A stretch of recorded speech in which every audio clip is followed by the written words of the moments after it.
Hey y'all, so today's video, or tonight's video, is going to be on weapon lights for home defense. Kind of a controversial topic in some realms because you'll have a lot of people who are pro weapon mounted flashlights on their home defense gun, whether it be a pistol or a long gun. And then you have a lot of people that say it's a bad idea because of the four golden rules of firearm safety. The one in particular being, don't point your gun at anything you don't want to destroy. They say that basically, having a light on your gun isn't a good idea because if you don't want to use that light for target identification, you want to have a separate mounted flashlight.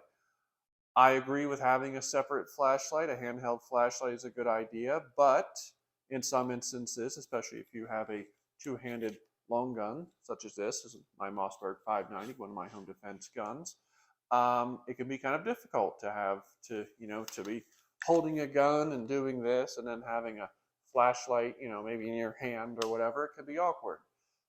So that's where weapon mounted lights can come in handy and be really useful. But I want to show because I think a lot of that is kind of old information.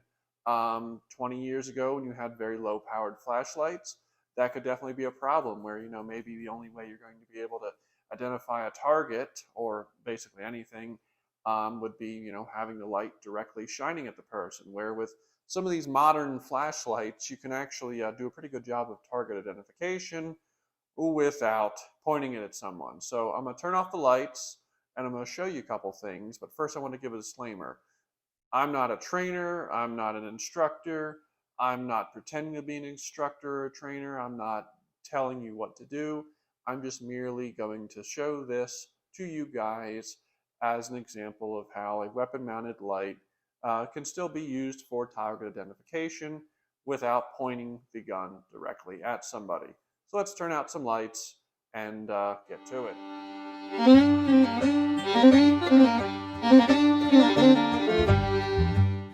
All right, now the camera hasn't moved, but I have. I'm behind the camera now, and lights are all out. So I'm going to show you something. Now I'm using my 590 retrograde with a TLR1HL.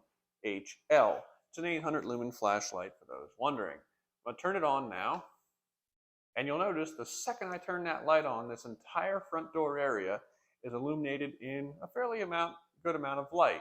Easily able to identify, what's going on. Is it someone at the door delivering a pizza? Is it, the neighbor asking for a cup of sugar? Is it my dog getting into something? What's going on? I can figure it out with ease. And you might think, because it's so well illuminated, that I must be pointing this gun up, at the front door. Well, I'm not. Now, that is up at the front door. But what I'm doing is, because this is a high power flashlight and modern flashlight technology is pretty good, I'm able to keep this gun in a low, safe direction and still use this light for target identification with ease. So, again, some of the older flashlights, we had the old incandescent bulbs, and yeah, you didn't get the most light out of them in the world, and you generally had to have the light pointed pretty close to where you wanted to get light. These new flashlights, that's not needed. You can have a light on your long gun, on your handgun for home defense, have it on, use it for our target identification, and not have it pointed at anything other than the ground or in a safe direction. Now, I want to cover a benefit of a weapon-mounted flashlight real quick, and that is, say you've gone through your house, you determine there's a threat.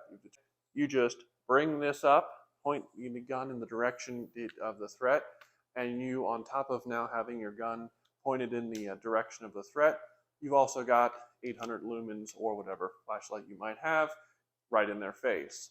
So that can definitely be a benefit to your situation, is the ability to disorient your target. So that's just a quick thing I wanted to cover. Am I saying to not have a handheld flashlight? Not at all. If you feel that you need a handheld flashlight, I think it's definitely an excellent thing to have. Maybe you just have your handheld flashlight, you don't even have your weapon-mounted light on.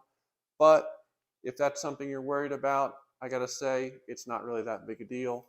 Get a good, bright, solid, well-made flashlight, and you can have it on just like this. Lights up the room quite well, no worries at all. Again, I'm not a trainer, I'm not an instructor, I'm not telling you what to do, I'm not gonna show you all sorts of tactical ways to transition between flashlights and doing this and doing that.